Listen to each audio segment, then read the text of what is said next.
Halo, selamat pagi Bapak dan Ibu dan teman-teman GF Friends semua.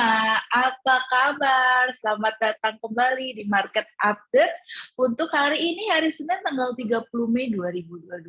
Gimana nih Bapak dan Ibu, weekendnya aman? Semoga aman-aman aja ya. Karena tadi malam atau saya flashback ke hari Jumat gitu ya, cerah ceria nih ya di 3 indeks utama. Oke, lanjut aja kita mulai pembahasan dari market globalnya. Yang pertama ada bursa saham Wall Street. Tadi malam gimana sih? Maksud saya Jumat malam bagaimana sih ya? Ketiga indeks ternyata melompat ya Bapak Ibu ya. Kalau kita ngomongin Dow Jones naik hampir 1,8%. S&P 500 naik menjadi 2,5% dan Nasdaq ya naik 3,3%. Kenapa nih pada naik ya? Untung ya tadi yang siapa hari Jumat trading di saham gitu ya pada naik semua ya. 2 hari terakhir di minggu kemarin baik hari Kamis dan Jumat itu sempat ya pada naik semua ketiga indeks utama maupun beberapa saham gitu ya. Karena kenapa sih kalau kita telaah lagi ternyata di hari Jumat itu ada sebuah laporan yang menunjukkan inflasi sedikit melambat. Jadi ini membantu juga nih ya pasar saham menguat. Jadi kalau misalnya lihat, oh ternyata perekonomian di Amerika udah mulai nih inflasi mulai mengalami penurunan. Soalnya ternyata di hari Jumat data harga pengeluaran konsumsi pribadi inti di USA itu naik 4,9 di bulan April yang awalnya tadi 5,2% turun menjadi 4,9%. Jadi ini menandakan bahwa kalau misalnya inflasi gitu ya, inflasi di negara tersebut mengalami penurunan. Jadi ini momentum di mana para investor mulai masuk ya ke pasar saham, cuman gitu ya. Tapi tetap harus dilihat lagi nih untuk jangka panjangnya juga. Nah, kalau kita ngomongin indeks berjangka dari pagi lumayan ya, Bapak Ibu, masih naik gitu ya, sekitar 0,18%. Di kalau Dow Jones 33.000 gitu ya, 219, S&P juga naik tipis 0,34%, Nasdaq 0,57%, Russell 2000 0,33%, Nike 225 naik 0,46%, Euro Stoxx 50 naik 0,42%, DAX 0,44%, dan VIX sedikit menipis turun 0,44%. Langsung aja kita ngeliat langsung ke trading view ya. Kita lihat dari Nasdaq. Kalau misalnya secara tren masih bearish trend ya Bapak Ibu, tapi kalau kita pasang resistennya dia udah breakout. Dan tadi malam sempat breakoutnya tuh gap. Nah, ini menandakan bahwa kemungkinan malam ini masih bisa menaik rally ya Bapak Ibu. Dan terakhir kita bisa melihat juga gitu ya, ada yang namanya pattern double bottom. Jadi kalau misalnya dia break dari neckline-nya atau lehernya itu biasanya mengalami penguatan. Cuman hati-hati juga kalau kita ngeliat di stokastiknya udah over banget nih Bapak Ibu. Jadi kalau misalnya mau trading tipis-tipis lah ya, money manajemennya jangan lupa. Lanjut kita ke Dow Jones, sama ya Bapak dan Ibu, sempat gap juga atau naik gitu ya, dan cantik sekali kalau kita lihat ya Marubozu candle-nya. Jadi ketika dia udah ini juga sama ya, hampir double bottom dan dimana udah melewati neck-nya gitu ya, kemungkinan akan rally lagi. Cuman kalau kita nggak dari stokastiknya nih ya Bapak ya dan Ibu ya, udah di overbought. Jadi hati-hati, perhatikan apakah ini cuman koreksi sebentar gitu ya. Perhatikan malam ini biasanya kalau udah di minggu lalu cuan-cuan gitu ya, bisa jadi nanti malam sedikit koreksi. Nah, lanjut ke saham apa nih ya yang harus kita beli hari ini gitu ya. Ada Goldman Sachs, di mana kalau kita ngeliat di sini ada falling wedge gitu ya.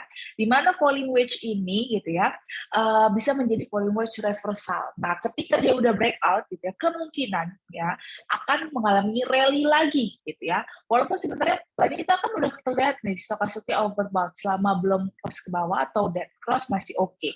Tapi perhatikan juga ya di mana di sini ada resistance kuat di area 340, kemungkinan bisa naik sampai 360 dan kemudian kembali mengalami penurunan. Tapi sebenarnya kalau jangka panjang kayaknya oke sih ya kalau udah break, tapi lihat dari historinya sebelumnya gitu ya, sempat naik tapi gagal ya dan mengalami penurunan. Tapi boleh nih ya, cuan-cuan tipis gitu ya ke resisten di $340. Lanjut, berita apa lagi? Oke, hari ini setelah kita ngebahas saham, kita beralih ke komoditas. Ada apa sih dengan komoditas ya? Kalau misalnya tadi pasar saham bagus, pasar emas nih sedikit melemah gitu ya, karena pindah dari aset yang beresiko gitu ya, banyak banget pindah gitu ya, dari pasar-pasar aman seperti emas pindah ke pasar-pasar yang lebih beresiko. Dan juga tadi nanti kita akan ngomongin tentang dolar ya, dolar juga kemarin sempat mengalami penurunan, jadi harga emas juga ikutan turun. Harga emas di pasar spot turun 0,2% menjadi 1.849 USD per ounce-nya gitu ya pada pukul 07.44 WIB. Nah, terus kalau misalkan kita ngomongin emas berjangka gitu ya, Amerika Serikat berkurang menjadi 0,2%. Nah, kalau kita tadi udah ngomongin emas, kita ngomongin tentang harga minyak. Nah, harga minyak gimana nih ya? Harga minyak cenderung stabil di Senin pagi karena China membuat kemajuan sedikit melonggarkan ya beberapa kotanya yang awalnya lockdown gitu ya karena corona sedikit melonggarkan nih. Jadi transportasi lumayan oke gitu ya. Nah, minyak mentah berjangka Brent gitu ya, naik sedikit 0,09% gitu ya. Dan juga WTI gitu ya, atau West Texas Intermediate gitu ya, menguat sedikit 0,25%. Nah, ini dia kita lihat datanya, kalau misalnya tadi pagi kita buka gitu ya, ada di sekitar harga $116 per barelnya untuk WTI, dan Brent ada di 120 per barel. Nah, coba kita lihat sekarang ya Bapak Ibu, gimana nih untuk technical analisanya. Masih cantik ya Bapak dan Ibu. Kalau kita lihat untuk jangka panjang kemungkinan gitu ya, crude oil gitu ya, WTI itu masih oke untuk jangka panjang. Tapi mungkin ada yang ingat 2 minggu yang lalu saya sempat bikin kayak gini ya. Di sini ada falling wedge juga cantik sedikit. Kena pas gitu ya hari ini di 114. Apakah mengalami penurunan? Mungkin saja, karena kalau kita lihat dari indikatornya, dari daily ya Bapak Ibu ya, ini udah masuk overbought. Jadi kalau misalnya mau trading cantik, kita ganti ke 30 menit, masih bisa nggak sih Mbak Anita untuk naik untuk pagi ini gitu ya? Kemungkinan masih bisa, tapi tipis Bapak Ibu gitu ya. Kalau kita ngeliat dia udah kena gitu ya, untuk 30 menit ke depan mungkin masih bisa tipis naik ke 115 mau trading cantik ya. Tapi kemungkinan habis itu mengalami penurunan karena kita lihat dari stokastiknya sudah berada di overbought. Oke, lanjut. Setelah kita ngomongin komoditas, kita ngomongin tentang mata uang. Nah, dolar nih ya, dari beberapa hari kemarin itu mengalami penurunan gitu ya. Penurunan bulan pertama dalam 5 bulan. Karena kalau sempat berapa bulan kemarin naik terus. Nah, seminggu kemarin ini si dolar nih ya mengalami penurunan gitu ya. Karena kekhawatiran tentang resesi global ini sedikit mereda. Nah, kalau misalnya kita lihat ya, Bapak dan Ibu, sebagian besar analis tuh waspada gitu untuk menyebut penguatan dolar baru ini sudah berakhir. Ini kayak beberapa orang itu berpikir, oh kayak penguatan dolar udah berakhir nih, karena data konsumen yang sempat tadi saya mention gitu ya, mengalami penurunan, dan juga penguncian dari China gitu udah mulai melonggar. Jadi beberapa investor maksud saya itu lebih masuk ke tempat-tempat yang agresif. Tapi kemungkinan juga ya Bapak Ibu ini cuma mengambil nafas sementara, bisa jadi untuk take profit ya para investor dan kemudian melanjutkan rally-nya. Karena kalau kita lihat dari segi trendnya, misalnya kita lihat dari trading view gitu ya, Oke, kita misalnya buka DXY, ini sebenarnya masih di dalam bullish ya kalau kita lihat daily-nya. Nah, cuman dia koreksi sedikit dan masih oke sih selama nggak turun di $100. Tapi kemungkinan gitu ya beberapa hari ini masih melanjuti penurunan. Oke, lanjut gitu ya. Tadi saya bilang dolar sempat melemah dibandingkan beberapa mata uang lainnya seperti Jepang Yen, Kanada, Swiss franc, Euro, pound sterling New Zealand dan Australia dollar. Nah, hari ini enaknya apa nih Mbak Nita?